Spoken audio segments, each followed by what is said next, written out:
हा आहे आमचा कॉज ऑफ ऍक्शन. म्हणजे कॉज ऑफ ऍक्शन 24 तारखेला आलाय.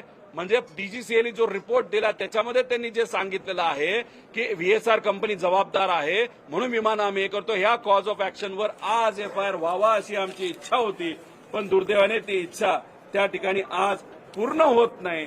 दादांना का न्याय मिळत नाही, दादांबद्दलचा एफआयआर का होत नाही असा प्रश्न आम्हाला सगळ्यांना त्या ठिकाणी वाटतो. आणि आमचं हेही म्हणणं आहे, इथं असणाऱ्या प्रत्येक व्यक्तीचं कदाचित तुमचं सुद्धा म्हणणं आहे, आम्ही जो एफआयआर दाखल करत आहोत तो जो चुकीचा असेल तर आमच्यावर कारवाई करा. आम्ही लिखित द्यायला तयार आहोत की आम्ही या एफआयआर मध्ये ज्या गोष्टी लिहिल्यात सांगितल्यात त्या जर चुकत असतील तर उद्या आम्ही जेलमध्ये जायला तयार आहोत. आमच्यावर तुम्ही कारवाई करा. पण नाही, यांना ते ऐकायचं नाही. कुठंतरी कुठल्या तरी प्रकारचा प्रेशर आहे आणि कोणाला तरी वाचवण्याचा प्रयत्न इथं केला जातो. आणि अशा पद्धतीने पोलीस प्रशासन वागत असल्यामुळे हा घातपात आहे का, हा जो प्रश्न आपल्या सर्वांना आम्हाला पडलेला आहे.